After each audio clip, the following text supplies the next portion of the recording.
Boa tarde a todos, é um gosto de estar convosco uma vez mais. Queria-vos endereçar um grande obrigado por estarem connosco neste espaço de partilha, aqui liderado pela doutora Cláudia Lucena, um nome bem conhecido em curso e que é sempre um sinónimo de grande qualidade na partilha e na comunicação com todos os nossos formandos e hoje com esta nossa audiência de excelência. Em curso, como sabem, enfim, que já têm estado connosco desde 2021, né, tem criado estes espaços de partilha com temas muito pertinentes para a administração pública de uma forma transversal, neste particular muito focado nas autarquias, nas necessidades das autarquias, e contamos de facto manter estes espaços durante todo este ano e no futuro também, em relação com temas sempre pertinentes e sempre atuais e que sejam relevantes para este nosso público. Por isso, não vou alongar mais, queria só endereçar estas palavras de boas-vindas e dizer que é um grande gosto partilhar este fórum convosco. Vou deixar o espaço agora para a doutora Cláudia Lucena, que é a pessoa certa para falar. Muito obrigado e desejo-vos uma ótima sessão. Obrigada. Obrigada, Ricardo. Cláudia, vou-lhe roubar ainda aqui só um bocadinho, só para fazer mesmo o preâmbulo, aguardava aqui o Ricardo para esta nota de boas-vindas, e só mesmo um preâmbulo em relação ao webinar. Portanto,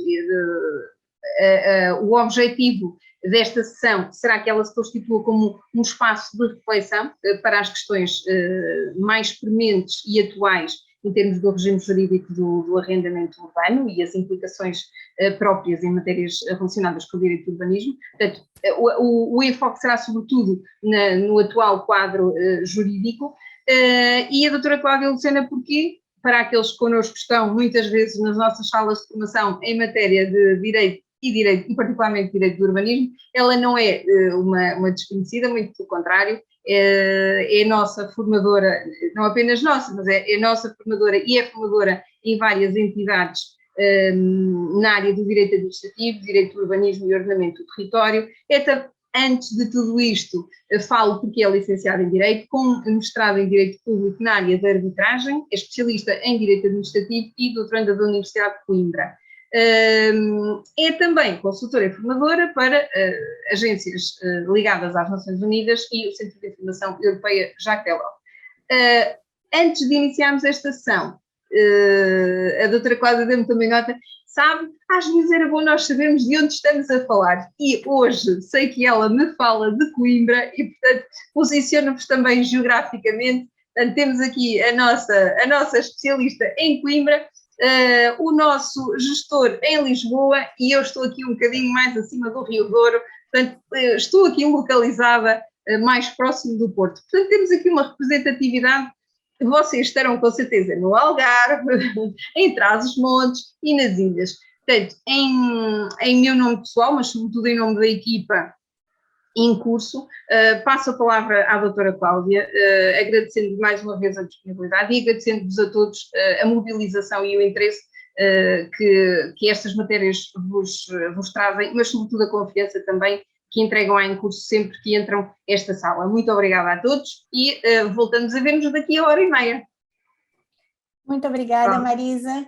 Agradeço a Em Curso por mais esse convite e é um prazer estar convosco nessa partilha, nesse novo ciclo de webinar, não é? que são muito úteis e muito importantes, mas que também são desafiadores no sentido de nós também coordenarmos o nosso poder de síntese, né, e tentar, nesse espaço, trazer alguma informação que possa ser relevante, que possa despertar interesse, mas, sobretudo, despertar aqui alguma veia reflexiva relativamente a essas matérias. O arrendamento urbano, ele tem todo um histórico, tem características próprias, mas não deixa de estar ligado à questão do próprio ordenamento do território. E por ser uma matéria conexa, me foi dirigido esse convite e feito esse desafio,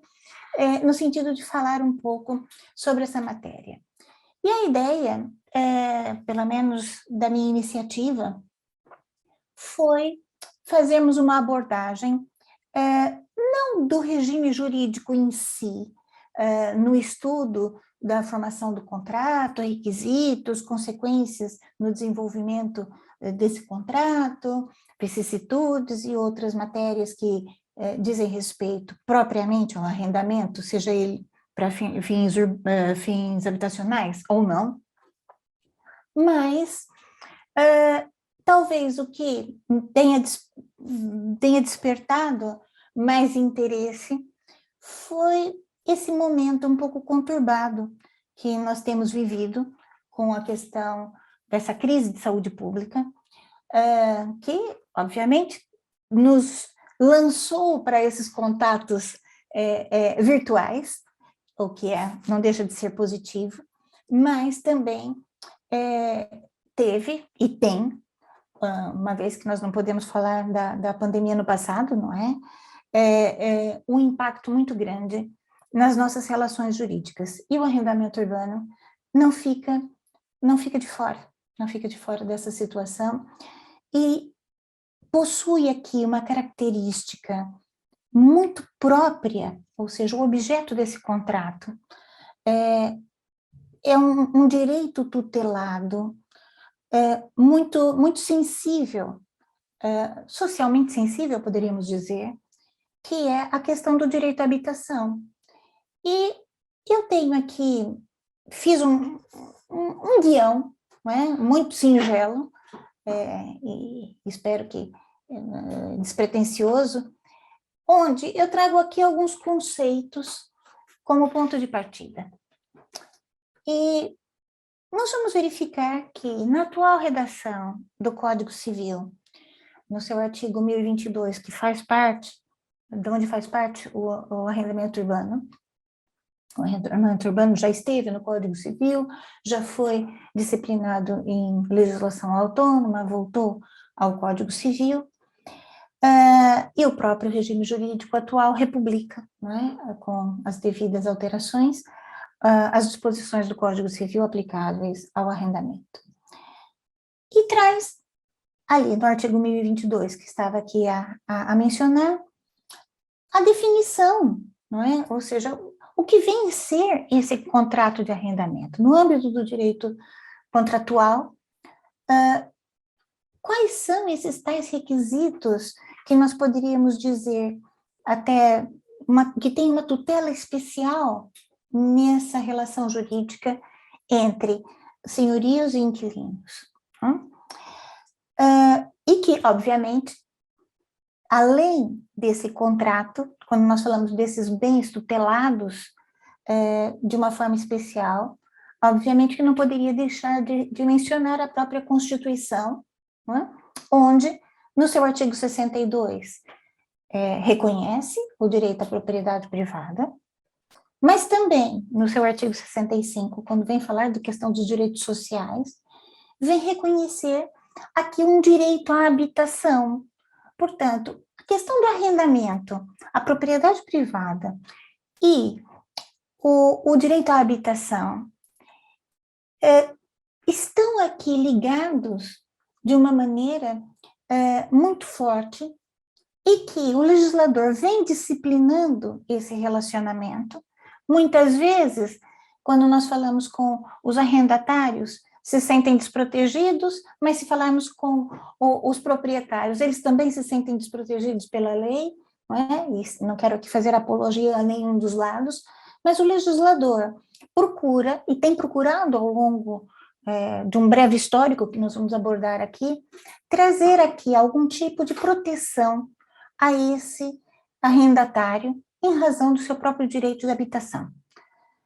E nesse sentido, quando nós falamos dessas características do contrato de arrendamento, onde o legislador diz que não é, um contrato com as devidas formalidades, com os devidos elementos instrutórios que fazem parte da legislação, mas que traz aqui uma obrigação de parte a parte, bastante particular, que é do proprietário permitir, não é? Ou seja, ele é obrigado a disponibilizar ao arrendatário o gozo do objeto locado, e nós temos a legislação, já vou até me adiantar, uma legislação mais recente, que inclusive fala da questão do assédio ao arrendamento, ou seja, uma proteção, não é, a esse direito do gozo, né, que não é indefinitivo, é temporário, e o legislador traz ali limitações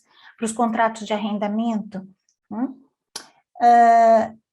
e ainda, né, com um outro requisito, que aí mais ligada à própria obrigação dos arrendatários, que é mediante retribuição.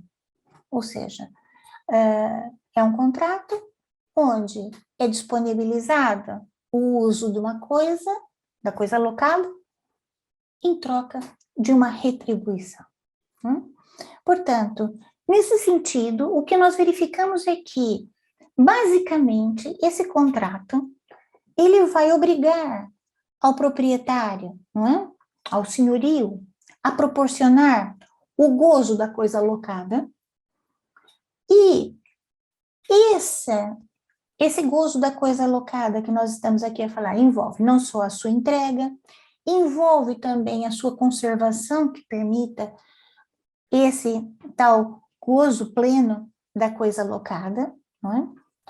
O que depois nós vamos verificar que essa conservação vai se desenrolar em outras matérias, como obras coercivas, como obras em prédios arrendados, ou até mesmo o regime da reabilitação urbana. Tem obrigação, além de disponibilizar e conservar, não perturbar o gozo do arrendatário, né? E nesse sentido, como acabei de falar, tivemos uma legislação mais recente que fala dessa proibição do assédio ao arrendatário, né? Seja pelo proprietário, pelo senhorio, ou por pessoas em seu nome, em sua representação, ou ligados a ele, principalmente aqueles que tenham interesse no objeto locado. E isso não deixa de ser uma situação atual, no sentido de que, obviamente que com a questão do desfazamento dos valores das rendas, muitas vezes a apetência pela desocupação dos imóveis para ser dado um novo uso, né, seja ele qual for, um novo arrendamento, seja para habitação ou não, ou para outra atividade, acabam por vezes, por falta de algum escrúpulo, né, alguns proprietários forçarem, não é? É o que a legislação fala do assédio, vir assediar os seus inquilinos, os seus arrendatários, a desocupar, cessar esse gozo da coisa alocada. E, nesse sentido, veio a legislação também proibir essa conduta, portanto, o legislador já era inerente, né, ao contrato, essa situação de entrega e permissão, não é? Ou seja, não perturbar o gozo do arrendatário. Não é? Assegurar também o gozo da coisa face a direito de terceiros, portanto, responder pelos vícios e defeitos da coisa alocada, isso também é outra situação que vem aqui trazer como obrigação, e em matéria contratual em geral, não é? Que a responsabilidade pelos vícios da coisa, que podem inclusive ensejar, não é? Ali um vício do contrato. E, na contrapartida, o arrendatário, que tem o dever dessa contraprestação, né? Dessa retribuição definida na legislação, portanto, pagamento pela renda, como, no regime geral, responder pelos danos causados pela coisa alocada, é um princípio básico, não é? Todo aquele que provocar um dano é obrigado a repará-lo. Cumpre ao arrendatário, nesse gozo livre e pacífico do bem locado, não destiná-lo a fim diverso do que está convencionado. Isso também é uma outra situação que abre outras portas, não é? quando muitas vezes nós verificamos que existem atividades com impacto urbanístico que podem ser desenvolvidas em prédios, por exemplo, destinados à habitação, né? Uma certa compatibilidade de usos, sejam usos habitacionais ou sejam usos gerais para comércio, serviços, por exemplo. Portanto, não utilizar para fim diverso, né?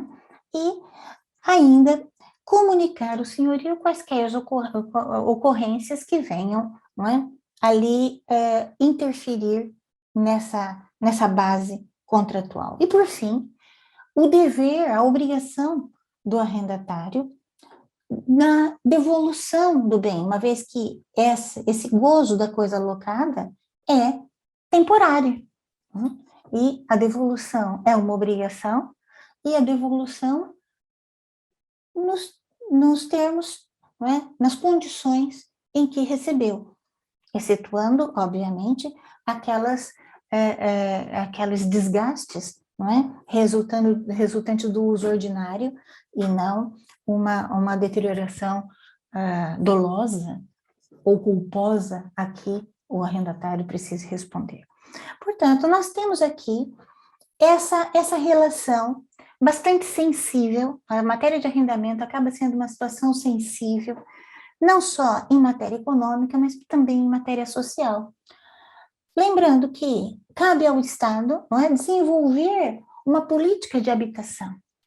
E por mais iniciativas que nós tenhamos de arrendamento acessível, de arrendamento permanente, de uma série de subsídios, de uma série de situações que visam proteger esse direito à habitação, a verdade é que nós parecemos sempre estar a um passo atrás das necessidades sociais que são prementes, né? E por que eu escolhi também direcionar para esse regime excepcional, ainda que temporário? Foi um regime que não veio trazer alterações à lei do arrendamento, é só uma legislação à parte, de caráter temporário, visando dar resposta à situação pandêmica, onde, principalmente no arrendamento habitacional, esse direito à habitação, em alguns momentos, nos momentos de confinamento, se transformou, na verdade, num verdadeiro dever de permanecer na habitação.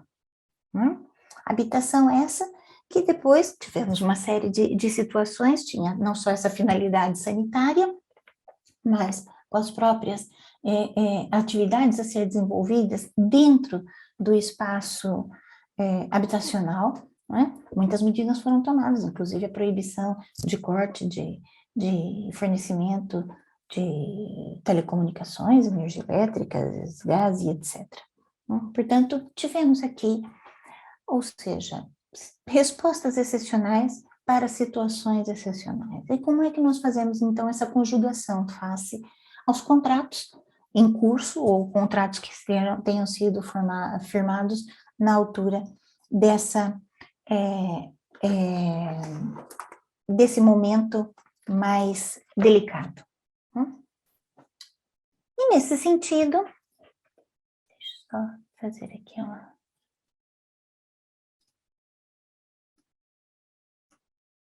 E nesse sentido, trago aqui, de forma muito sucinta, algumas questões que é a história legislativa dos últimos tempos, que mostram que situações de crise, né, e essa não é que estamos a viver, não é a única, não é a primeira,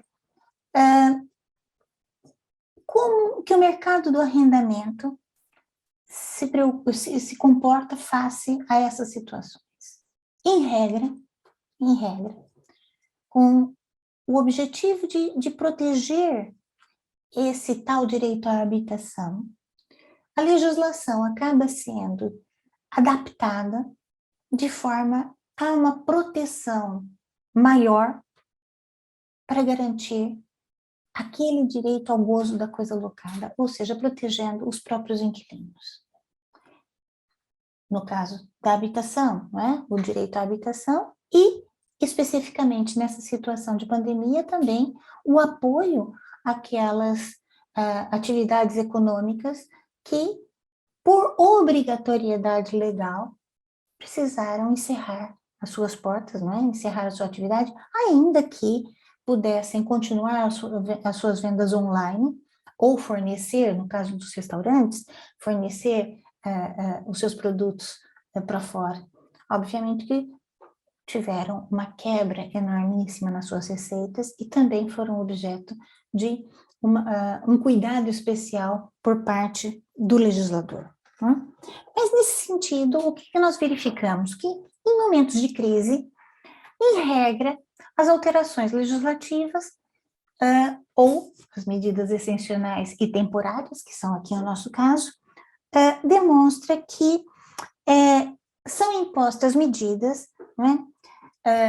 Medidas especiais, medidas excepcionais, muitas vezes temporárias, e muitas vezes esse temporário tem uma tendência a se tornar perene, não é? A ser incorporado na própria legislação, mas, normalmente, relativamente à questão do arrendamento urbano, vamos verificar uma restrição à própria liberdade do locador, ou seja, o proprietário acaba por ter o seu direito no sentido de reaver aquele imóvel, fazer ajustes sobre aquele contrato, não é? Sobre aquela forma do gozo da coisa alocada, né?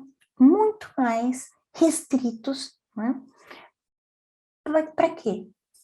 Para tutelar o valor socialmente mais relevante, que seria propriamente a questão do direito da habitação e das atividades que são ali desenvolvidas no caso dos contratos não habitacionais.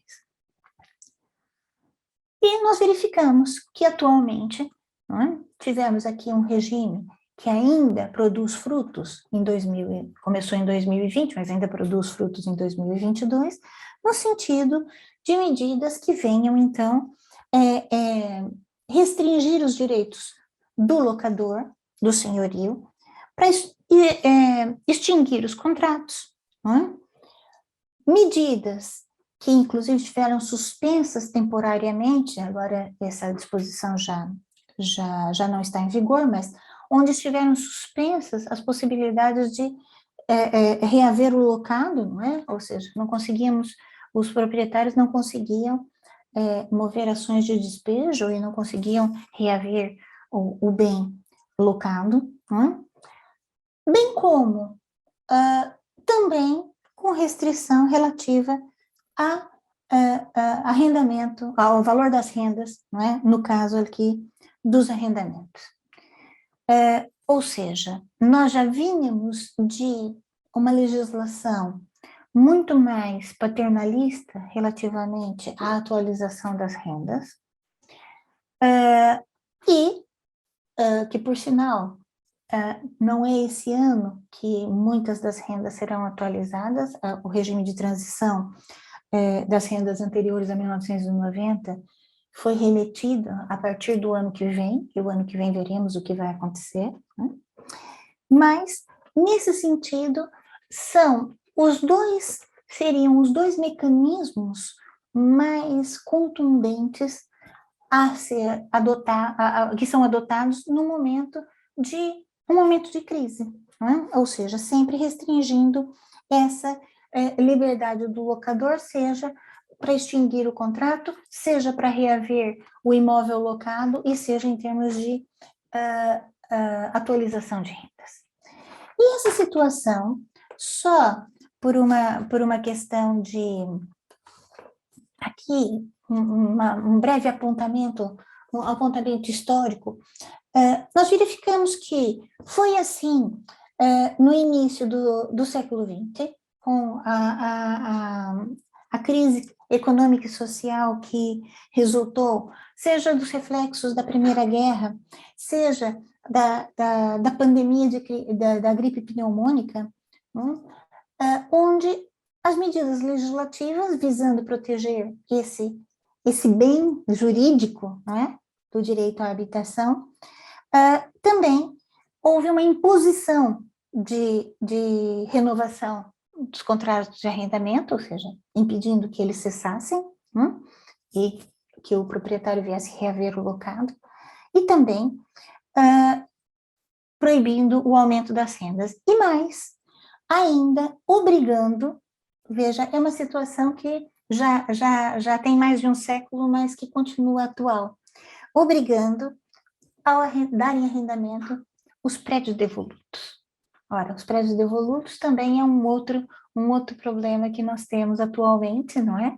Que a atual a legislação não obriga o proprietário a dar em arrendamento, mas traz um outro tipo de sanção, que é sempre a questão do agravamento do imposto desses imóveis que são considerados devolutos, não é? É um problema que já vem de longe. Depois, nós verificamos que tivemos em 1924, a proibição dos despejos, não é?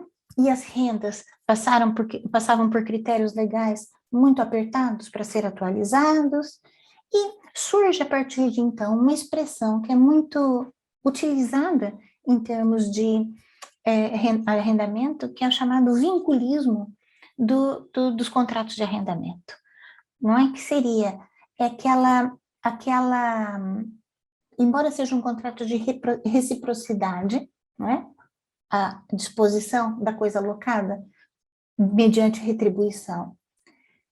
Na verdade, esse vínculo contratual depois dificilmente era desfeito, e por isso que muito da nossa doutrina dá o nome de vinculismo, quando efetivamente o senhorio acaba por estar vinculado, né, quase que umbilicalmente ao seu próprio arrendatário. Depois, a partir de meados do século passado, nós vamos verificar algumas poderíamos dizer, entre aspas, aberturas para o senhorio, reconhecendo a possibilidade de reaver o locado nos casos de necessidade, né, para moradia do próprio senhorio,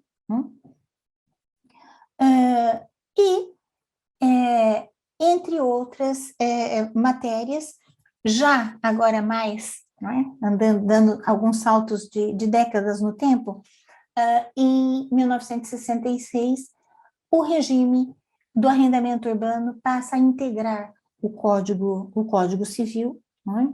Ou seja, é sistematizado no Código,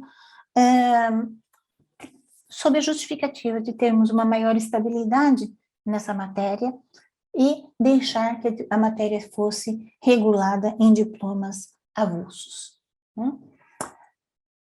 Mais tarde, com a própria mudança no cenário político, tivemos medidas chamadas de emergência em termos de arrendamento, principalmente voltadas às habitações.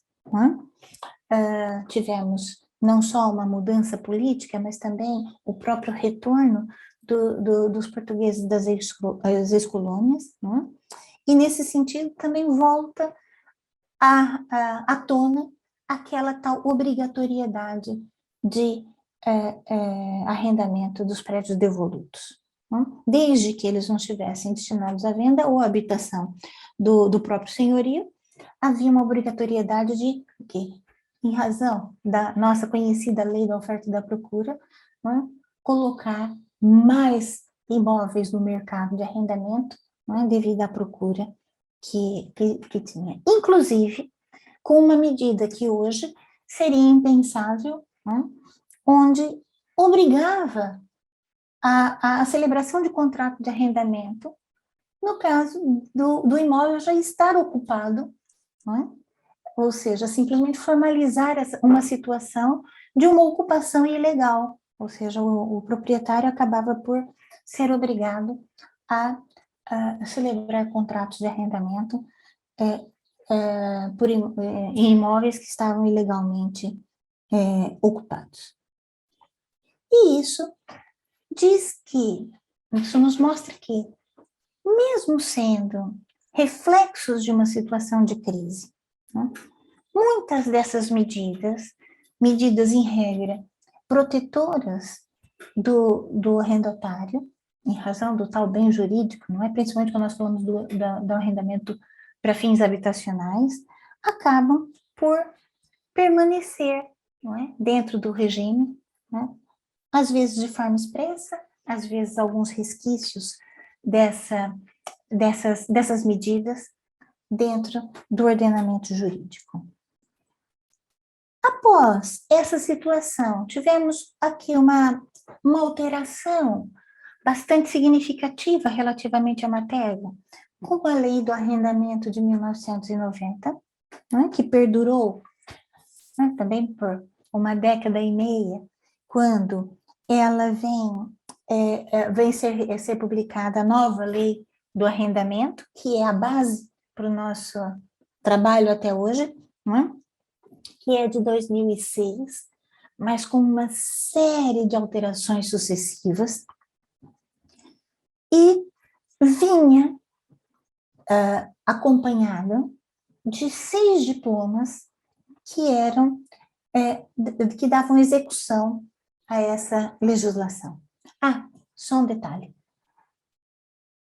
Muito embora nós tenhamos alterações normalmente através de momentos de crise, né, em situação de normalidade, que eu deveria ter aqui até colocado entre aspas, não é? Tivemos a Lei 30 de 2018, não é? Vamos então falar aqui uma palavrinha sobre ela. Portanto, que vem promover uma outra reforma ao arrendamento. Mas ainda, seguindo essa linha da lei do arrendamento, que serve de base para o nosso trabalho ainda hoje, ele veio acompanhado de 6 diplomas, que visavam a execução da própria legislação, numa técnica legislativa de louvar, né? Caso contrário, teríamos ali uma série de assuntos condensados no único diploma de legislativo, o que não facilitaria muito a sua aplicação. Um diploma cujo conceito se mantém até hoje, embora noutra legislação, que era a legislação própria para verificação do coeficiente de conservação. E, nesse sentido, atualmente, né, o Decreto-Lei 156 de 2006 foi revogado, e o que está em vigor é o Decreto-Lei 266B de 2012. Juntamente com aquelas medidas relativamente ao arrendamento, portanto, além dos diplomas relativos a essa verificação, determinação e verificação do coeficiente de conservação, tivemos também uma situação, um regime próprio para a realização de obras em prédios arrendados, né, que também foi bastante alterado, inclusive assumindo a questão de obras coercivas, sejam elas ordenadas pela administração, através do dever de conservação, do artigo 89 do regime jurídico de urbanização e edificação, seja através das obras no regime da reabilitação urbana, do artigo 55, ou seja, como proceder na necessidade de realização de obras, como o senhorio tem o dever de conservação, obras a serem realizadas pelo senhorio, como é que é o comportamento do senhorio face à necessidade de obras, sejam elas de que natureza for, ordenadas pela autoridade administrativa, e como proceder juntamente dos seus inquilinos, né? Sabendo também, de antemão, que o inverso também existe.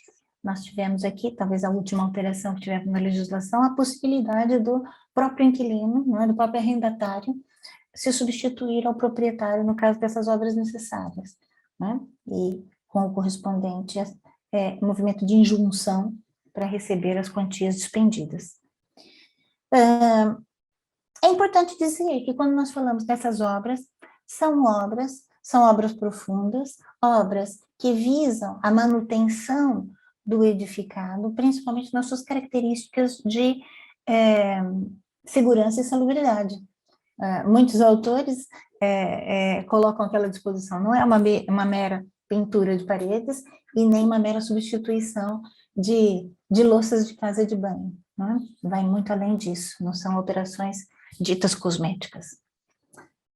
Ainda, a legislação, que também veio acompanhando a legislação de 2006, e que temos aqui uma substituta de 2012, que é a situação da determinação do rendimento anual bruto e corrigido para atribuição do subsídio de renda. Portanto, faz parte das tais medidas que o Estado deve adotar no sentido de termos uma política de habitação efetiva. Ainda não conseguimos ter essa política efetiva, mas algumas políticas vão sendo implementadas no sentido de garantir o direito à habitação, né? Principalmente quando nós falamos da questão do arrendamento habitacional. E, atualmente, temos também o Decreto-Lei 266/C de 2012, que trata dessa matéria. Uma outra matéria que nós já falamos há pouco e que diz que continua atual é a questão do conceito do prédio devoluto, né? Nós temos essa medida e que, atualmente, os proprietários acabam por não ser obrigados a darem arrendamento esses prédios devolutos, mas a caracterização do prédio devoluto acaba por implicar no agravamento do imposto municipal, né, sobre imóveis, principalmente em zonas de pressão urbanística.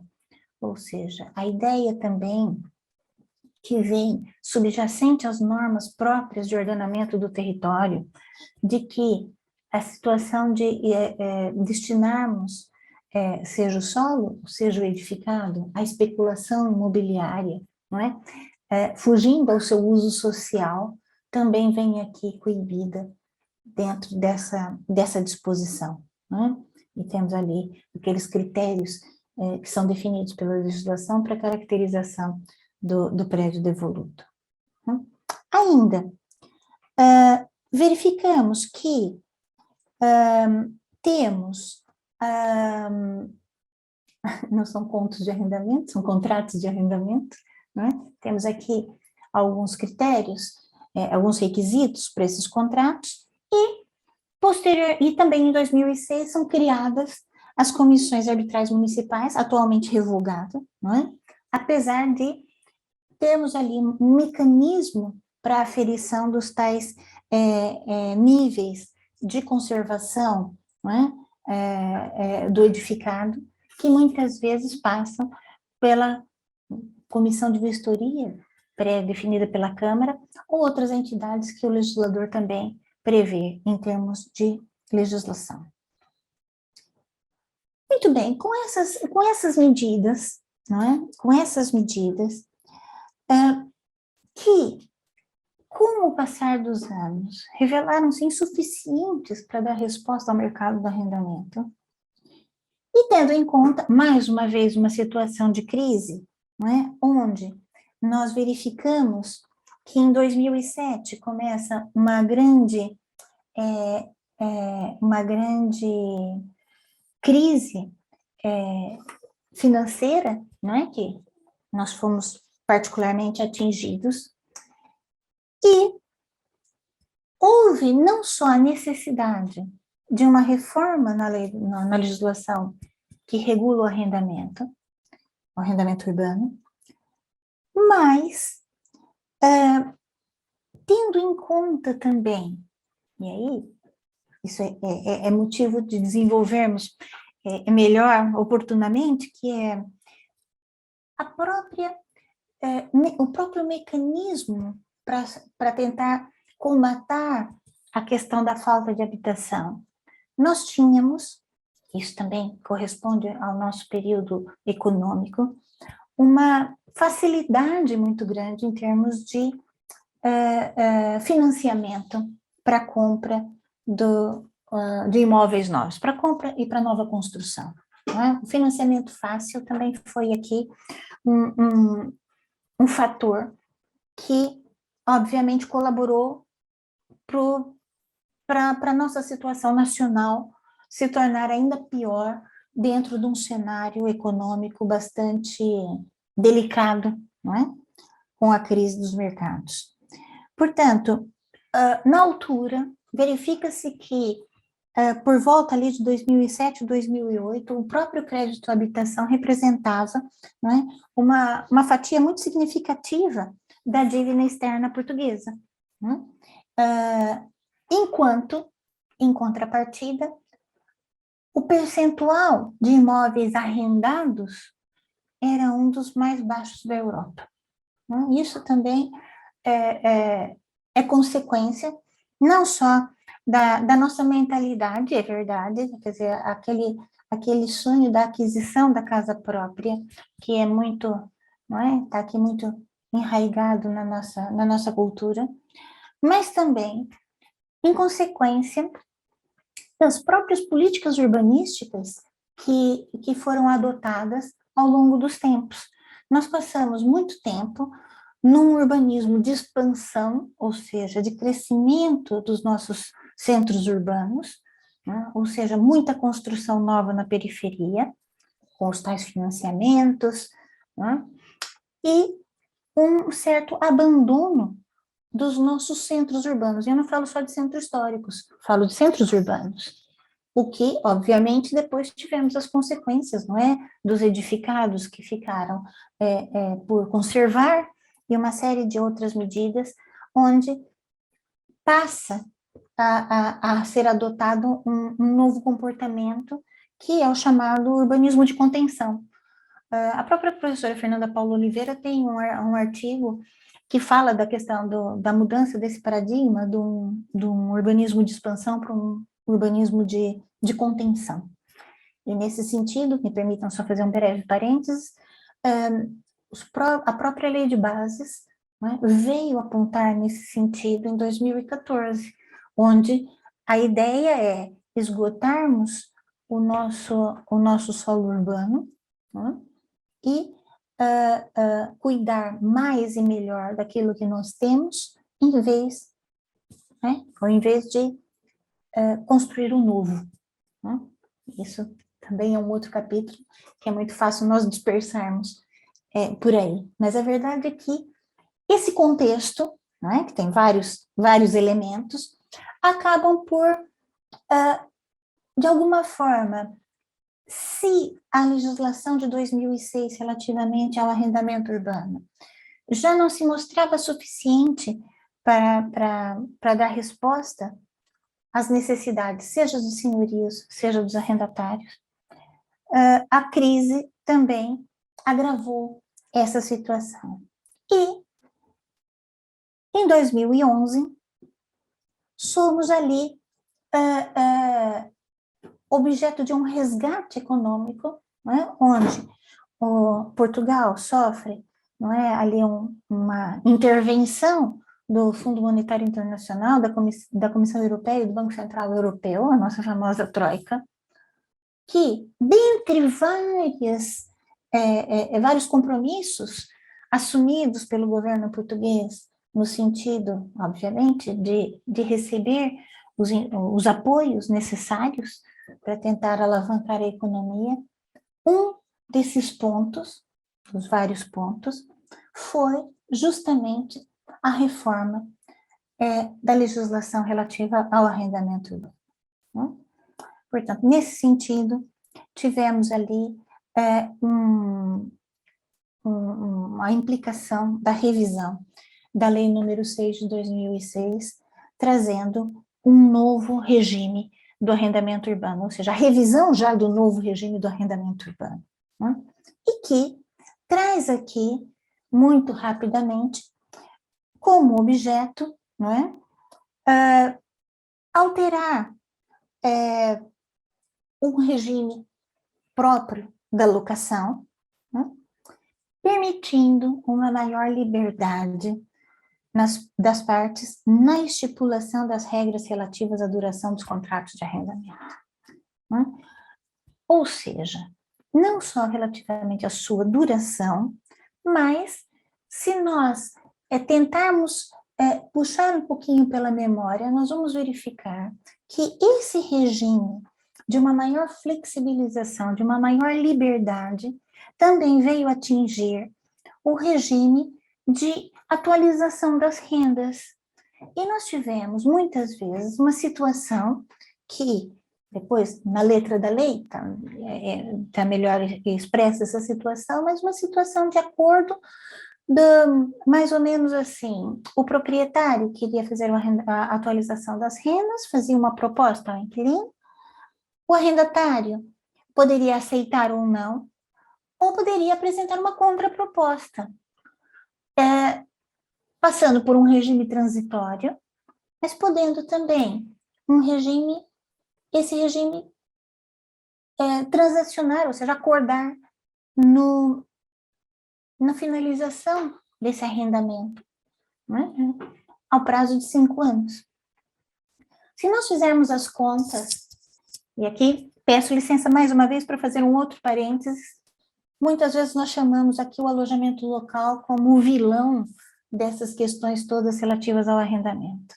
Mas não se esqueçam que muitos dos alojamentos locais que vulgarmente se diz que expulsaram os moradores, na verdade, foi consequência dessa liberalização e dessa possibilidade de negociação, essa maior liberdade, não é, das partes na estipulação das regras relativamente a essa duração dos contratos de arrendamento.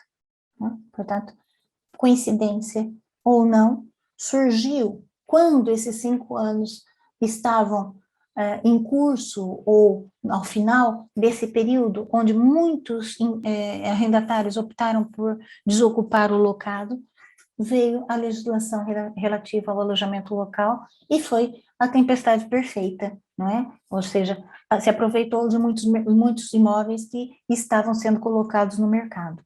Não estou dizendo, de maneira nenhuma, que essa questão do assédio ao arrendamento não tenha fundamento. Muitos proprietários também forçaram, né, o fim dos contratos de arrendamento por maneiras muito pouco aconselháveis e muito pouco legais.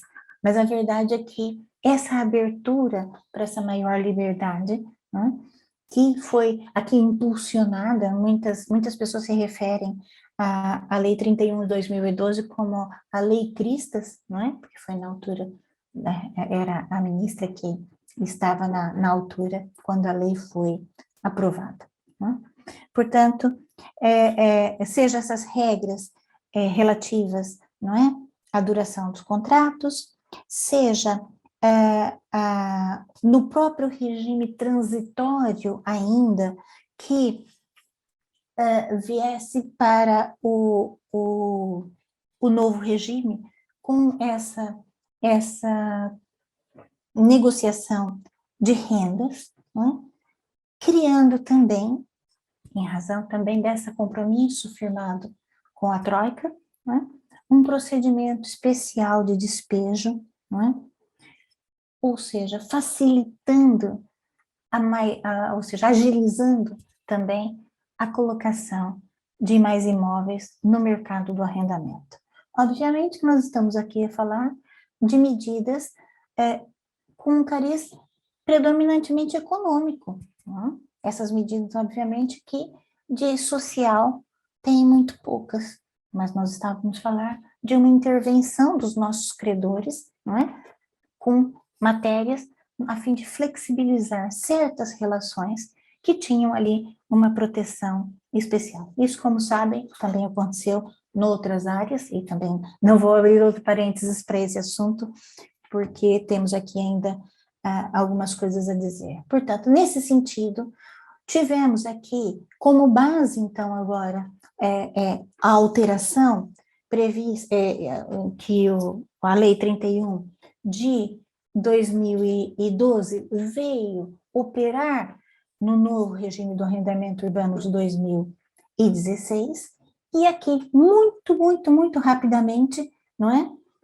Vamos verificar que tivemos sucessivas alterações, e aqui é só uma cábulazinha, não é?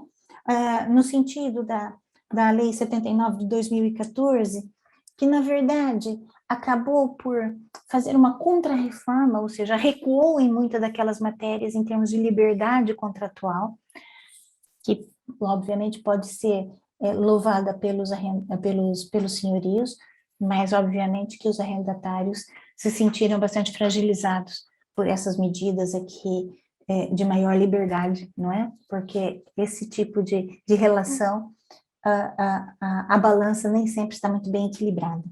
Mas veio, então, em 2014, praticamente fazer uma contrarreforma da reforma de 2012, onde onde foi criado um regime especial relativamente aos arrendatários comerciais, prorrogou, e isso foi motivo de muita litigância nos tribunais, no sentido de verificar a aplicação da lei do tempo, ou seja, prorrogou o período transitório para a mudança de regimes nos arrendamentos, não é? Em prejuízo dos senhorios, alterou o regime jurídico das obras em prédios arrendados, não é? Depois tivemos, em 2017, uma nova alteração, não é? Que vem trazer um regime especial, mais protetivo dos arrendatários em situação de maior vulnerabilidade, né? Ou seja, tivemos ali uma nova prorrogação da aplicação do regime transitório para o novo regime, uma espécie de congelamento das rendas, né?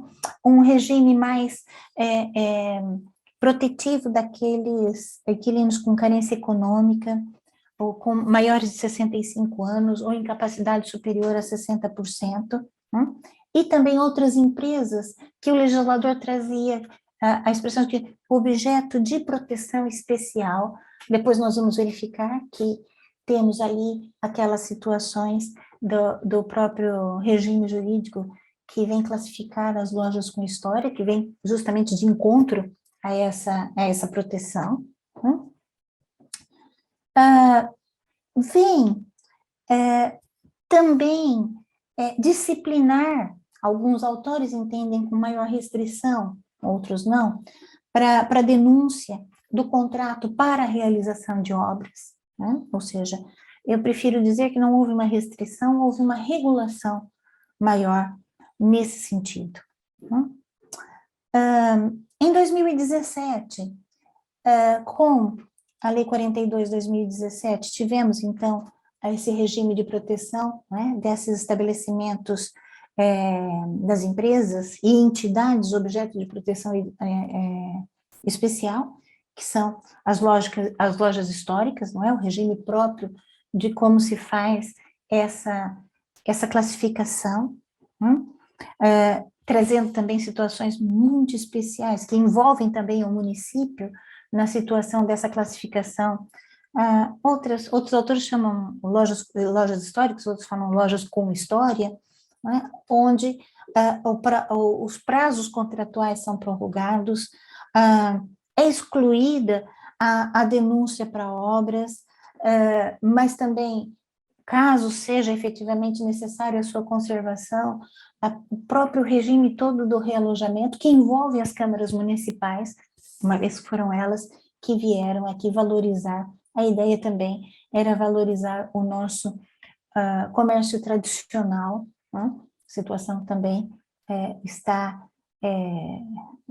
bastante, diria, ameaçada, né? Com a criação de centros comerciais e outros que acabam por matar, não é, o nosso comércio tradicional. São muitas pessoas, são muitos municípios, muitas realidades. Como disse, falo aqui de Coimbra, e a Baixa de Coimbra, efetivamente, sofreu muito com as lojas tradicionais, quando em Coimbra, pela própria dimensão da cidade, tem 2 centros comerciais, né, que, com facilidade de estacionamento, com a diversidade de oferta, acabaram por de redirecionar os clientes habituais, não é? Do comércio de rua, do comércio tradicional.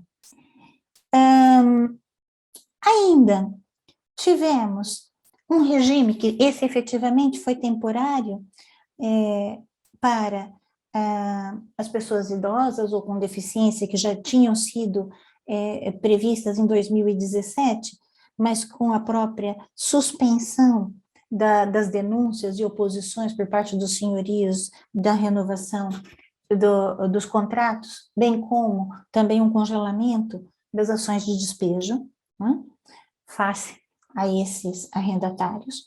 Portanto, foi um regime provisório que durou até 2019, até 31 de março de 2019, que veio, né, numa medida ainda provisória, assegurar direitos o direito à habitação dessa população mais vulnerável. Né?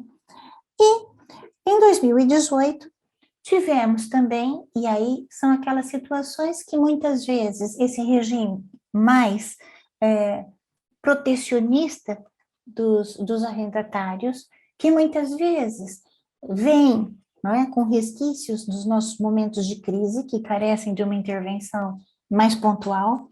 Tivemos a legislação acho que não está aqui nessa cabulazinha, a Lei 64 de 2018, que veio reforçar o direito de preferência, e isso o mercado imobiliário, o direito de preferência dos arrendatários, perdão, e isso o mercado imobiliário veio sentir uma maior burocracia para a venda dos imóveis arrendados, né? Muito embora o Tribunal Constitucional venha ter se pronunciado só em 2020 da sua de ser parcialmente inconstitucional, não é? Com força obrigatória geral. Depois, 2019, não é? Tivemos, então, a legislação que vem justamente punir a questão do assédio no arrendamento, não é? Uma vez que está em causa aqui um dos conceitos próprios do contrato de arrendamento, não é? Que é a tal obrigação do senhorio de proporcionar de forma livre e pacífica, não é? O gozo da coisa alocada, portanto, quando nós vemos aqui a interferência nesse gozo da coisa alocada, veio o legislador aqui trazer essas medidas, não é? E ainda uma situação própria de medidas que venham corrigir aqui situações de desequilíbrio, não é? E, por último, o próprio, em 2021, a aprovação do regime da injunção em matéria de arrendamento, não é? Que vem complementar essas situações aqui previstas nessas legislações aqui de 2019, não é? Portanto, nesse apanhado, é só mesmo uma cábulazinha, para verificarmos que temos aqui uma legislação de 2006 com uma série de alterações, não é?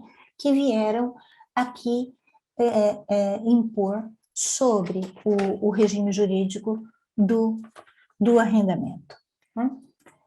E nesse sentido, além, não é, dessas alterações todas legislativas, cuja última foi em 2019,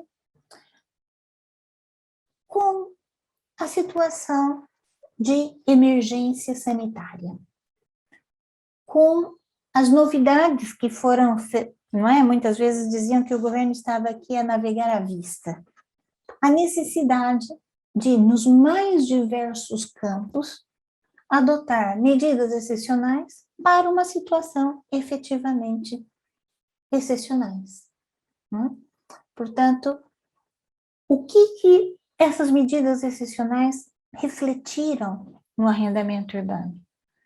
A primeira providência foi proteger esses arrendatários. Né? Proteger esses arrendatários, uma vez que aquele direito à habitação passou a ser um dever de habitação, como disse logo no início, no caso da situação de confinamento. Né? E temos aqui esse regime onde, mais uma vez, os direitos dos proprietários acabam por ser reduzidos. Não é? É importante verificar que isso se chama um regime excepcional e ele é temporário. Ele não produziu alterações ao regime do arrendamento urbano. Eles são medidas, algumas delas que já caíram, outras que ainda estão em vigor, em razão da crise pandêmica.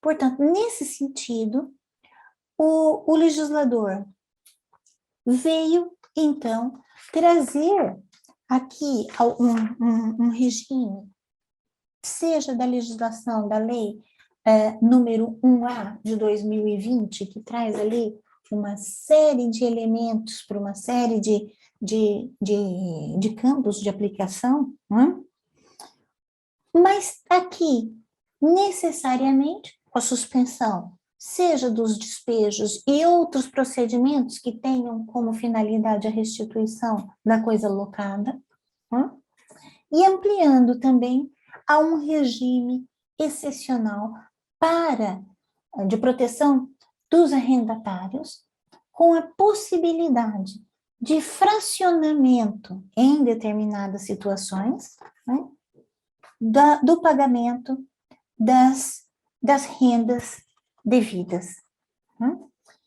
Obviamente que temos em contrapartida, essas medidas são muito protetoras dos arrendatários, mas deixam muito desprotegidos, principalmente os locadores, não é? Os senhorios, que faziam parte da sua renda mensal, né?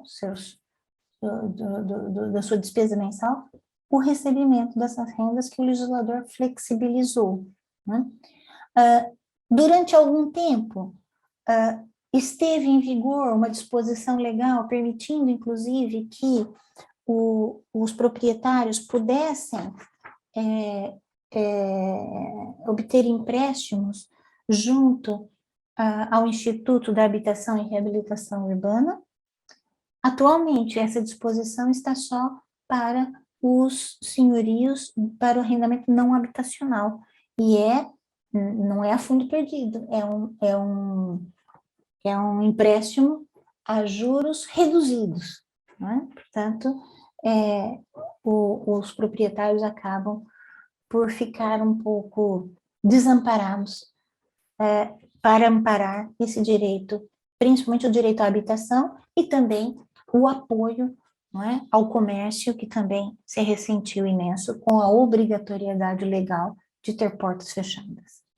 E, então, tivemos aqui esse procedimento, a lei número 1A veio ali suspender os prazos de caducidade, os procedimentos, não é? Inclusive procedimentos judiciais e administrativos. Isso também tem reflexo, por quê? Porque o legislador, depois, vem aqui criar esse regime de proteção, que é a Lei 4C de 2020, na sua versão atual, depois de algumas alterações, que é aqui a base para essas questões, onde nós vamos verificar que o legislador trouxe para a atualidade essa proteção aqui dos arrendatários. Portanto, no sentido de suspender a execução, né, seja dos direitos instintivos, seja da recuperação do locado. Mas atenção, o legislador, como disse há pouco, não procedeu à alteração, e esse regime é temporário, e, na verdade, ele suspende a produção de efeitos, não suspende o direito. É possível que um senhorio venha denunciar o contrato vem ingressar com uma ação de despejo, cumprindo com os requisitos, obviamente, né, previsto na legislação, entretanto, a sua execução, ou seja, o direito pode ser exercido, mas os efeitos, ou seja, a execução, a obtenção do resultado, é que é diferida no tempo, né?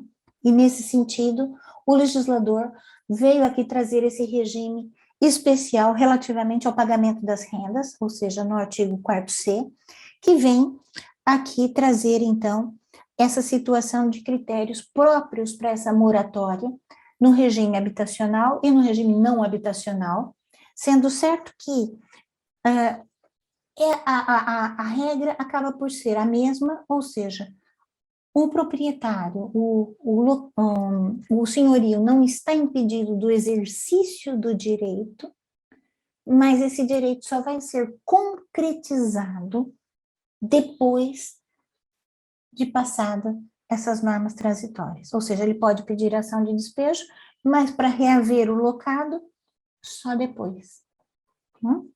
Portanto, o legislador traz situações previstas no artigo, na Lei 4C, que ainda estão em vigor no sentido de obedecer aos critérios da redução do rendimento do próprio arrendatário e do seu agregado familiar, e do impacto da renda também relativamente a todo o rendimento disponível, não é, no mês. Existe uma portaria que tem os elementos próprios, não é, para a comunicação, para dessa obtenção dos comprovativos e comunicação do senhorio, não é, comprovando que o arrendatário se encontra nessa situação prevista na legislação, não é, mantendo no regime geral do arrendamento a necessidade de informação, ou seja, temos situações que a legislação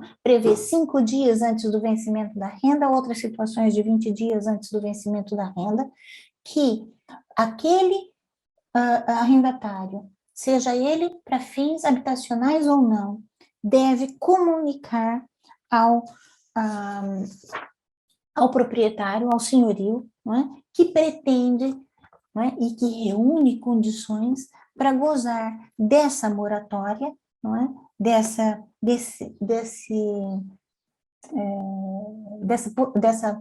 prerrogativa legal, no sentido de ter um fracionamento do pagamento das rendas.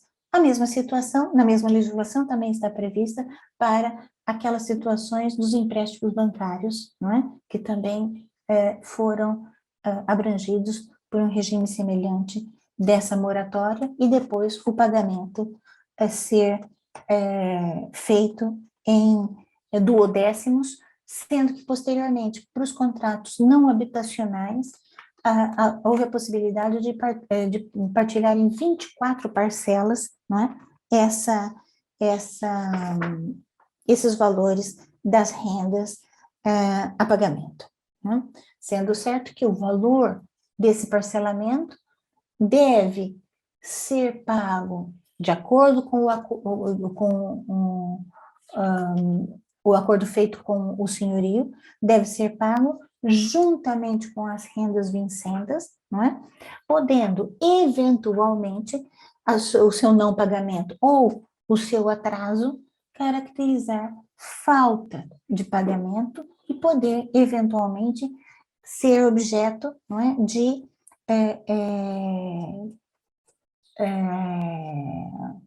ou execução dos valores em pagamento ou ou motivo para a ação de despejo por falta de pagamento. Portanto, o legislador traz aqui situações que o exercício do direito acaba sendo assegurado, mas os seus efeitos são diferidos no tempo.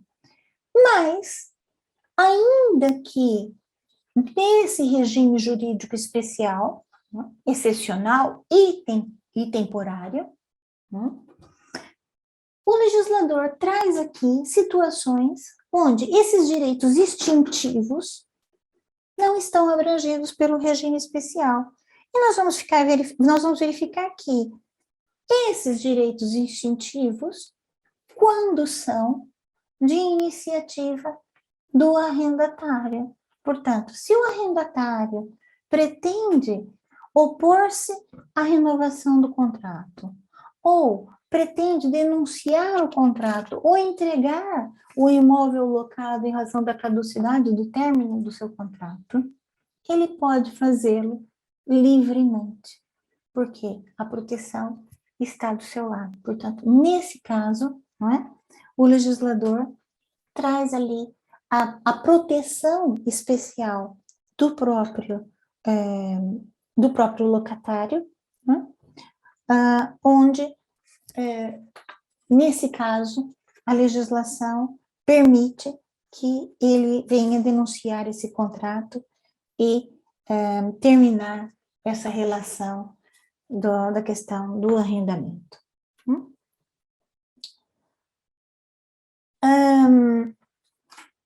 Ainda, e para caminharmos aqui para nossa situação final. Quando nós falamos desse regime excepcional para o pagamento das rendas, né, nós verificamos que o legislador disciplina na Lei 4C de 2020, os artigos 3º, 4º, 5º A e 6º, as medidas excepcionais e temporárias previstas ao arrendamento habitacional. E cria, dos artigos do 7º ao 9º, o regime, então, excepcional aplicável ao arrendamento não habitacional. O legislador deixa de fora, né, vem falar que são os estabelecimentos que, por decisões administrativas, foram obrigados a ter a sua atividade temporariamente encerrada, né?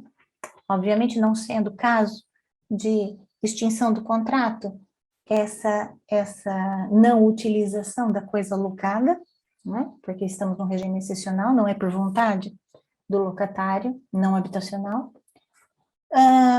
mas traz ali situações de apoio, não é? Uma situação especial para essas atividades que ressentiram-se dessas medidas especiais em razão da pandemia. E o legislador diz expressamente que os estabelecimentos estabelecidos nos centros comerciais, eles não se beneficiam dessa situação de flexibilização do pagamento das rendas, do regime excepcional do pagamento das rendas. O legislador só menciona a questão da redução dos valores pagos, não é, relativamente às entidades dos centros comerciais. Não fala das rendas aos proprietários. E nem sempre quem gere os centros comerciais o proprietário das lojas, nem sempre é a mesma entidade gestora desses centros comerciais. Portanto, o legislador deixou aqui essa situação de fora.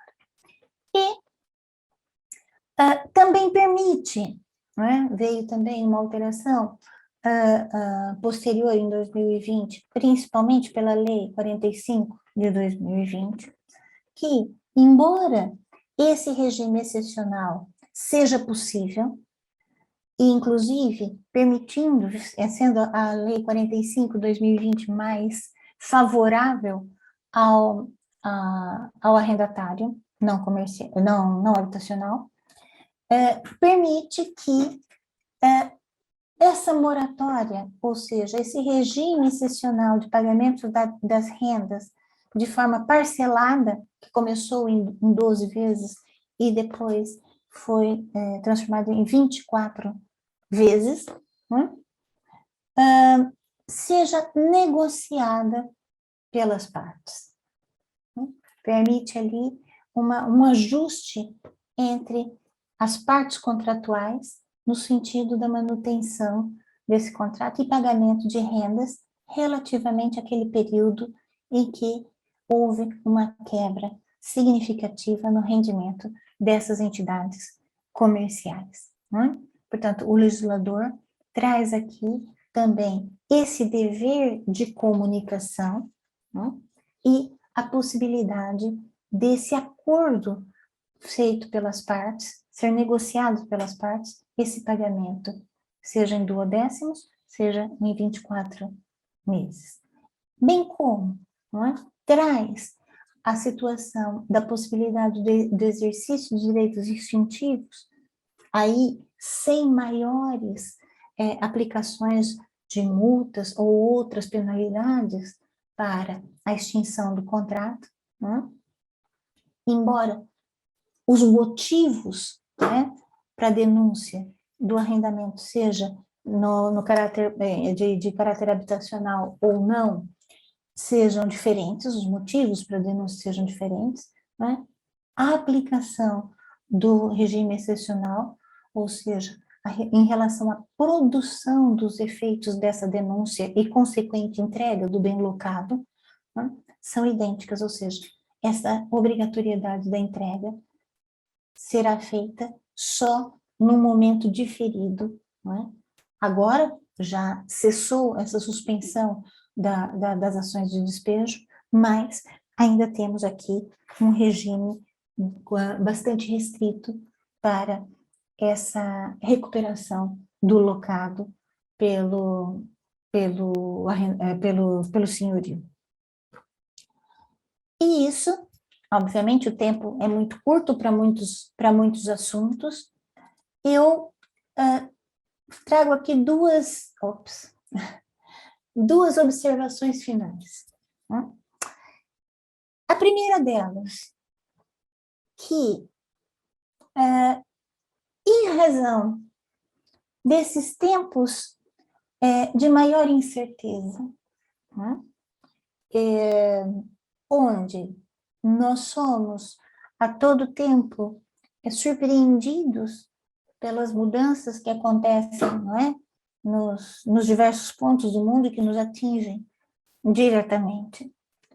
Muitas vezes é preciso, não é, que certas relações jurídicas sejam melhor reguladas, melhor protegidas, e nesse sentido, muitas vezes nós temos, e aqui não é uma questão de crítica, é a necessidade legislativa, a necessidade de regular certas situações, proteger certos bens jurídicos, fazem com que muitas legislações sejam apresentadas com uma certa urgência, uma certa pressa, por vezes com situações que podem ali gerar dúvidas de interpretação. Se já é uma coisa normal quando nós fazemos a aplicabilidade da lei,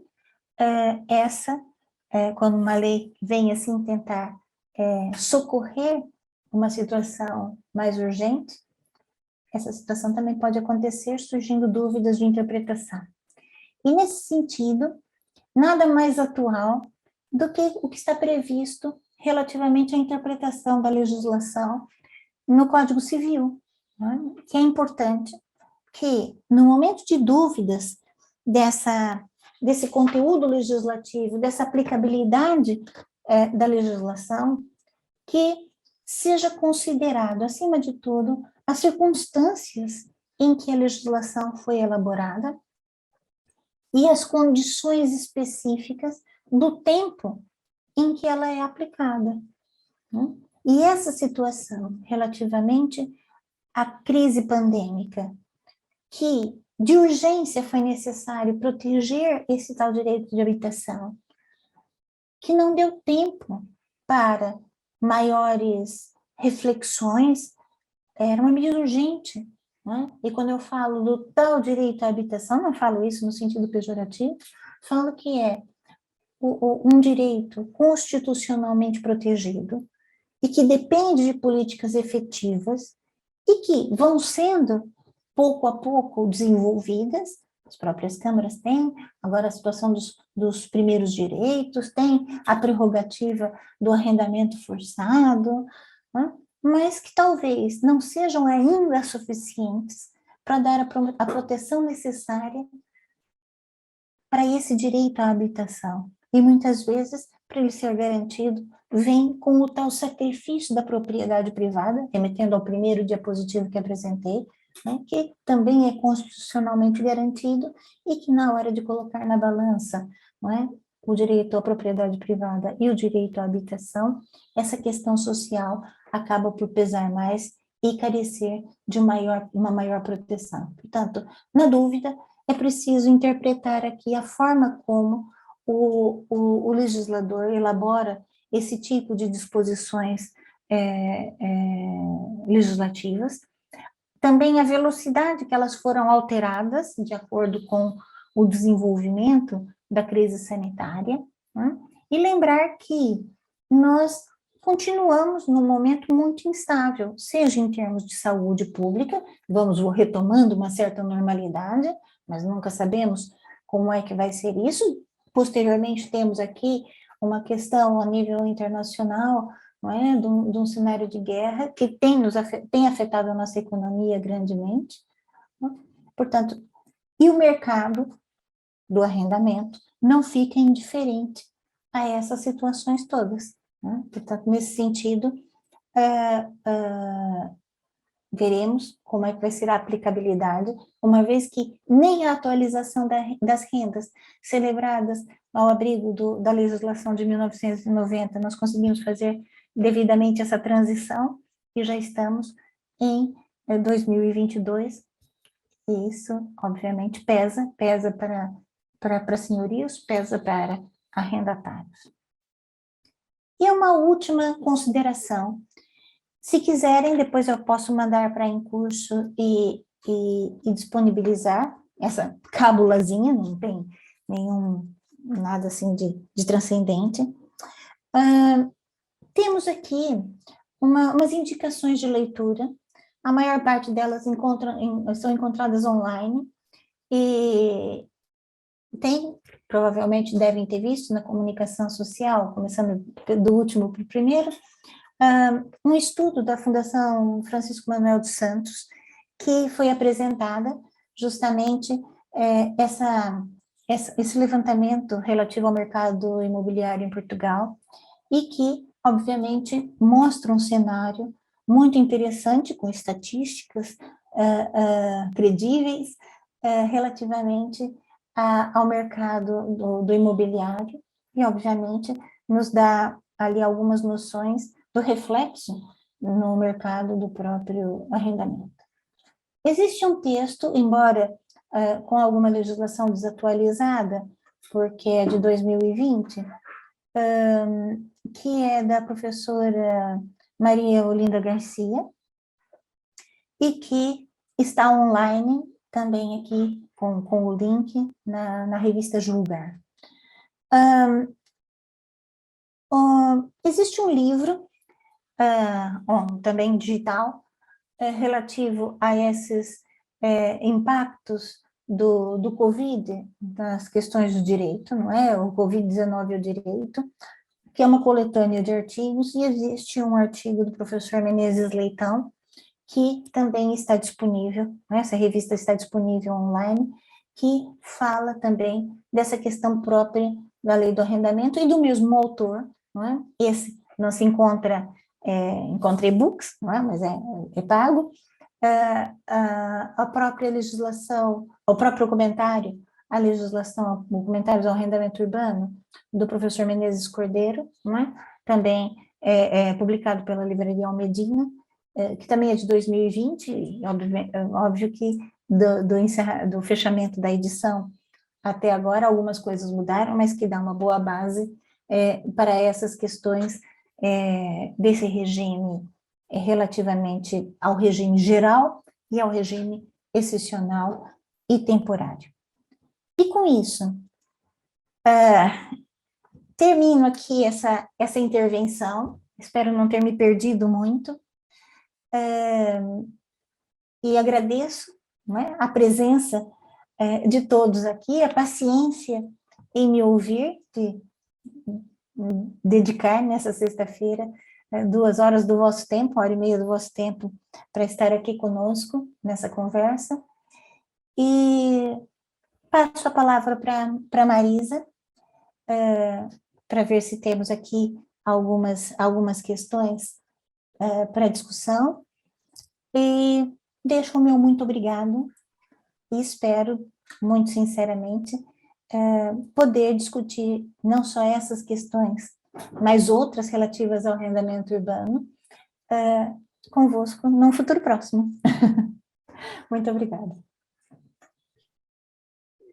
Uma vez que a sua audiência não pode ter voz, eu em nome da audiência agradeço, em primeiro lugar, sempre a serenidade com que aborda os temas. E em segundo lugar, a clareza com que foi expondo. Eu já inicialmente creio que fiz esta declaração de interesses. Este é sempre um momento limitado, não é? 1h30 para trabalharmos para serem abordadas todas estas questões que dizem respeito, seja ao arrendamento urbano ou a qualquer regime jurídico, o tempo é sempre muito exíguo e há esta necessidade de focar num determinado aspecto, e neste caso estamos a falar sobretudo do arrendamento urbano após e num cenário de pandemia, e portanto o tema não fica naturalmente esgotado, mas quisemos enfocá-lo aqui. Eu não sei se a clareza foi tal que os seus,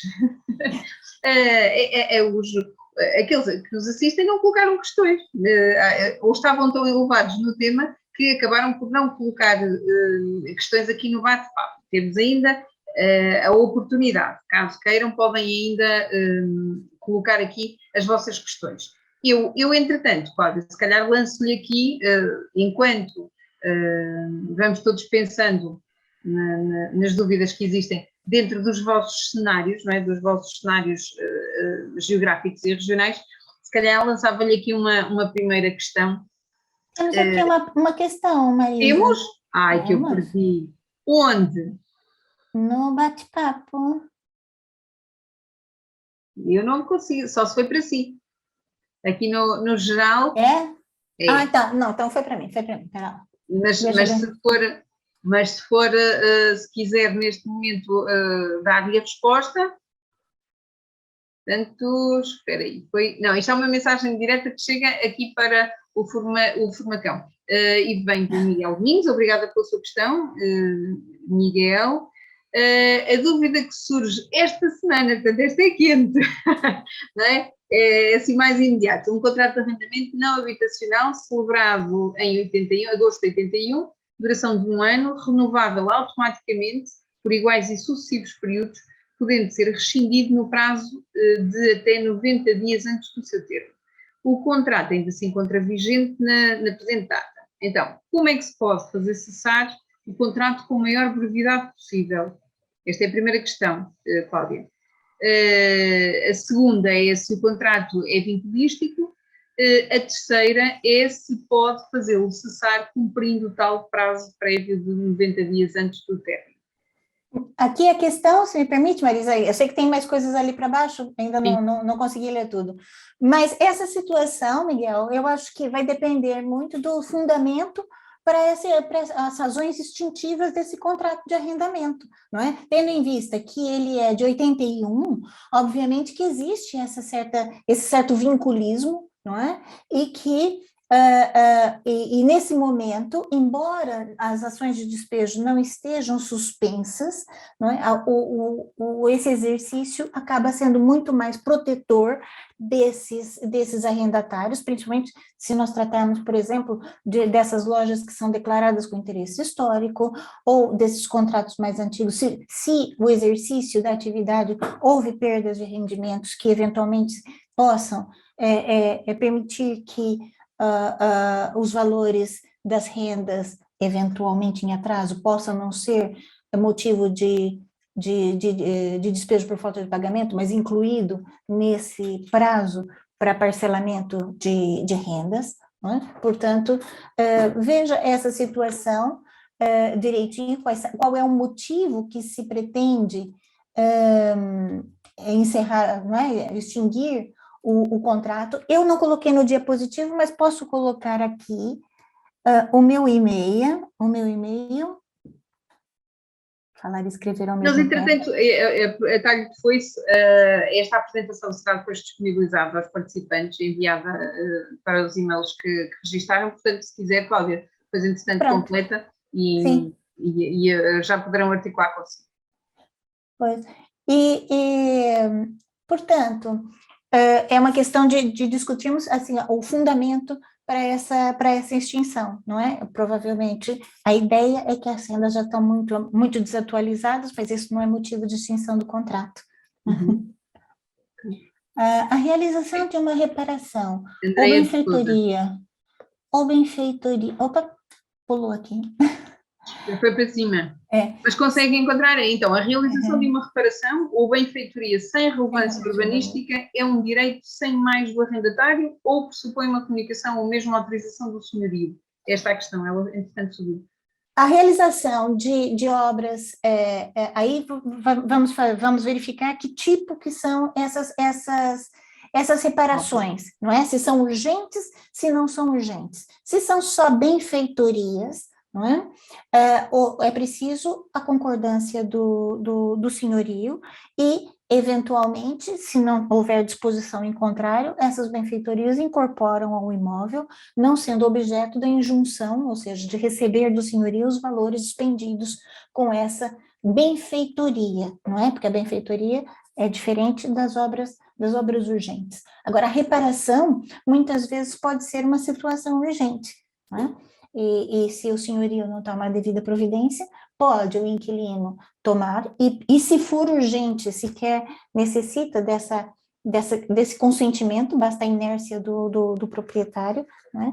E depois, obviamente, o inquilino terá direito ao desconto na renda ou ser ressarcido desses valores. Portanto, a questão da reparação, eu assumo, pelo menos na pergunta, que é uma reparação necessária e eventualmente urgente.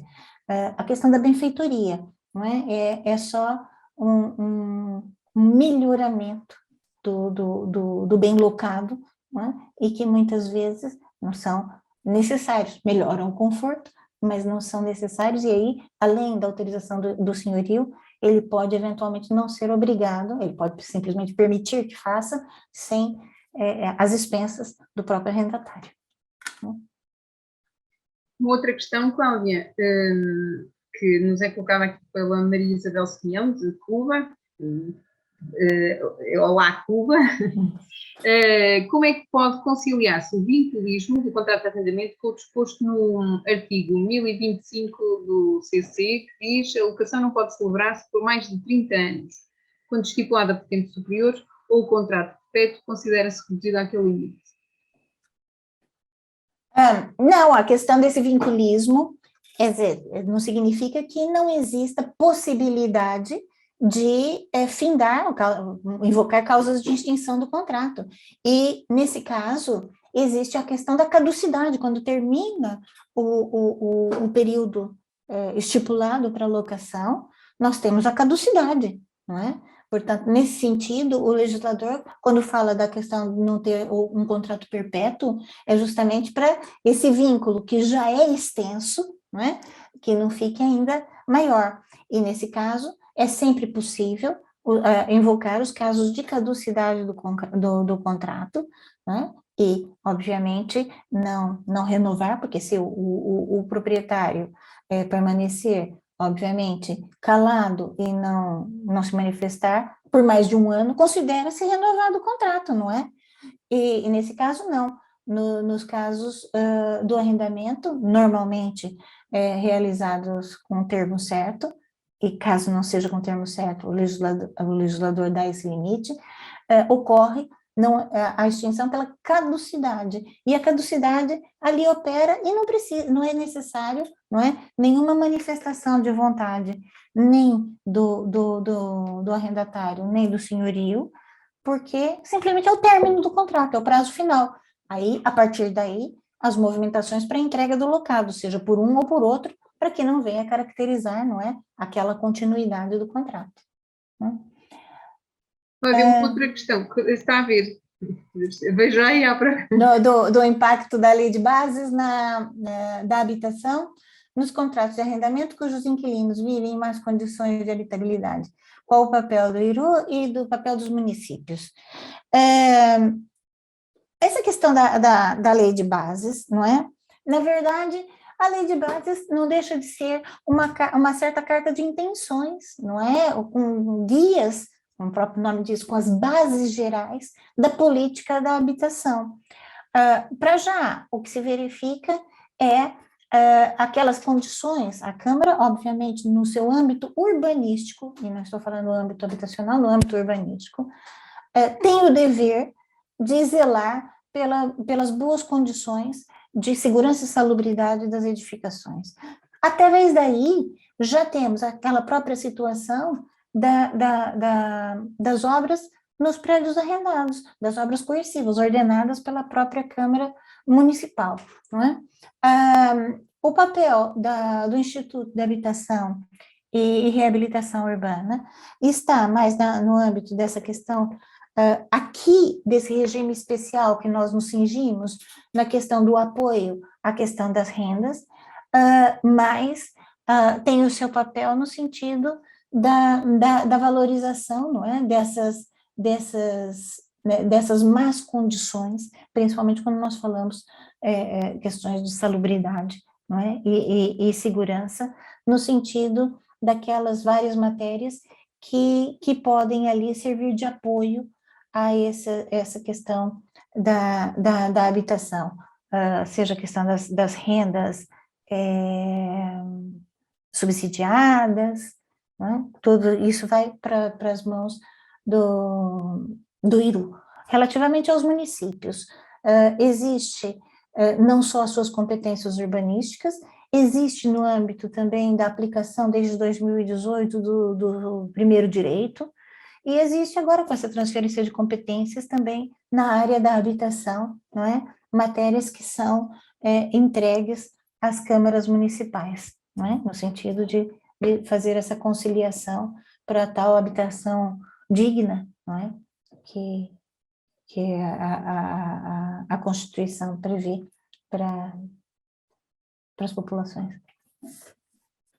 Aproveitando aqui a deixa e em relação à responsabilidade também dos municípios no que diz respeito à habitação, e agora que nos aproximamos do final desta sessão, nós iremos realizar no final do mês de maio um seminário com a professora Castanheira Neves, onde será também abordada essa questão da transferência de competências para as freguesias e naturalmente que a questão da habitação também estará nos temas abordados. Isto aqui um bocadinho já antecipando o final desta sessão. Eu não sei se mais alguém quer colocar alguma questão, se não, Cláudia, aproveito eu para lhe colocar aqui uma, pelo menos, não sei. Até agora tudo esclarecido, é isso? Então, Cláudia, e aqui em relação à aplicação da Lei 4C de 2020, uma das questões que eu tinha aqui na calha e que surgiu como necessidade no levantamento que fizemos antes deste webinar, o regime extraordinário de proteção dos arrendatários impede as denúncias por parte dos senhorios no âmbito desta aplicação da lei? A denúncia não é? A denúncia pode ser feita pelo senhorio, o exercício do direito pode ser feito pelo senhorio. O problema vai ser a produção de efeitos, que vai ser diferida no tempo, não é? Porque nesse regime extraordinário, o que difere é justamente a produção de efeitos da denúncia, não é? Ou seja, ele pode denunciar o contrato, tomar todas as providências para reaver o imóvel locado, não é? Mas se estiver ainda, ou seja, a efetivação da medida, não é? Principalmente para a retoma do imóvel, estiver dentro desse período transitório, os efeitos só vão surgir, ou seja, ele só vai conseguir retomar o imóvel locado a partir do momento que essas medidas especiais cessarem, não é? Portanto, o que está suspenso não é o exercício do direito, mas o momento da produção desse efeito extintivo, não é? Que foi protelado até agora, 30 de junho de 2021, portanto, já estamos aqui, caso isso não venha outra alteração, houve uma proposta de que essa alteração fosse ampliada, mas foi chumbada, antes que venha alguma coisa em contrário, pelo menos até o final do mês de junho, ainda está suspensa, não é? Ou seja, não a extinção, mas o efeito. Uma outra questão, e se calhar terminamos por aqui este conjunto de questões. Poderá o arrendatário vir alegar a renovação de contrato de arrendamento nos termos do artigo 1056, quando já próximo do prazo de entrega do imóvel ao locador, é beneficiado pela possibilidade de manutenção no imóvel locado em razão da legislação extraordinária? Sei que a questão é comprida. Alegar a renovação do contrato, porque já no próximo do prazo de entrega foi abrangido por esse regime especial, ou seja, ele foi autorizado por lei, não é, a ficar no imóvel. Penso que é essa a pergunta. Nesses casos, aqui não pode esse arrendatário vir se beneficiar desse regime, não é? Porque aí seria má-fé, não é? Alegar que, porque está no imóvel beneficiado pelo regime especial, houve, então, uma manutenção, não é? Uma renovação, porque a renovação implica na inatividade do senhorio, e aqui não é o caso, não é? O senhorio, ao contrário, ele tem obrigação legal de suportar aquele arrendatário no imóvel locado por força desse regime especial. Portanto, ele não pode invocar, não é, essa questão da renovação do contrato, porque não está no imóvel por inércia do senhorio, mas sim por uma obrigação legal. Não é? Portanto, a resposta seria não. Cláudia, eu sei que tinha dito que era a última questão, mas entretanto no chat vem mais uma, e se calhar esta é de resposta rápida, digo eu. No arrendamento urbano, o contrato foi denunciado dentro de prazos legais, o inquilino não sai. Que soluções tem? Provavelmente, uma resposta rápida. provavelmente foi denunciado, eventualmente por falta de pagamento, e não fizeram aqui acordo para pagamento, ou por qualquer outro motivo extintivo dessa relação jurídica. O problema é que ele não sai porque ainda está abrangido por esse regime especial, não é? Então, ele pode até ser concretizado, inclusive se o senhorio entrou com uma ação judicial de despejo, não é? Até mesmo a sentença pode ser dada pelo juiz, mas a produção de efeitos teve o seu momento aqui diferido, até o final do mês de junho. Tem que aguardar. Você tem que aguardar. Ou seja, o fato está consumado, ele ainda só não produziu efeitos. Não é? Os efeitos é que estão condicionados por esse regime especial. Ora, não havendo aqui mais questões, que não há, tá bem? Agora estaremos de acordo que terminamos aqui o nosso espaço de questões. Eu volto a agradecer a todos a presença, a disponibilidade, o interesse que tiveram por este webinar. Queria também, então, aqui, entretanto, vou compartilhar, está bem, Cláudia? Enquanto me despeço de si também, mais uma vez, muito obrigada, Cláudia, pela disponibilidade e pela clareza sempre com que se disponibiliza a estas questões do direito e particularmente do direito do urbanismo, e reforço o que já disse, a doutora Cláudia está connosco, sobretudo na área de direito do urbanismo, e temos desenvolvido várias ações de formação com ela, muito e os temas são sempre muito pertinentes porque resultam da sua experiência prática no terreno, junto dos formandos, junto das autarquias e percebendo as necessidades que vão surgindo de esclarecimento destas questões. Os temas são sempre lançados aqui de comum acordo e para resolver questões que surgem dentro dos próprios municípios. Portanto, nós, e agora fazendo aqui a ponte para os próximos webinars que vamos realizar, e caso estejam interessados, procedam da mesma forma que fizeram em relação a este. Portanto, dia 26 de maio, transferência de competências dos municípios para as freguesias, e no dia 31 de maio, com a professora Castanheira Neves, e no dia 31 de maio vamos abordar um tema não na área aqui já não tão próximo da área da habitação, mas também transversal como desafio às instituições públicas, que é o direito, a defesa dos consumidores. Este desafio transversal também para as instituições públicas. Eu vou pedir à Maria, que é a colega do digital, que entretanto no link, possa colocar um link aqui no bate-papo, para que consultem aquilo que vamos fazendo no nosso LinkedIn. Ele tem crescido exponencialmente, portanto eu deduzo que alguns de vocês também já lá andem, mas é a partir daí que nós fazemos as primeiras comunicações em relação a estes temas. Portanto, resta-me então agradecer a todos, dizer-vos que vamos enviar este material produzido pela doutora Cláudia Lucena para que possa em algum momento servir também de suporte ao esclarecimento de dúvidas. Ela manifesta-se também disponível para esta auscultação direta.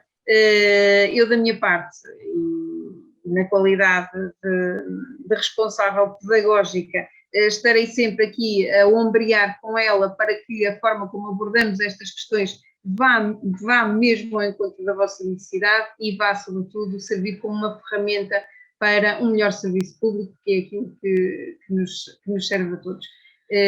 Muito obrigada. Bom fim de semana. Está toda a gente a lembrar-me que é fim de semana. Eu ainda não tinha percebido que estávamos no bater da hora do fim de semana. Bom fim de semana a todos. Espero voltar a ver-vos. Cláudia, mais uma vez, foi um gosto e muito, muito obrigada.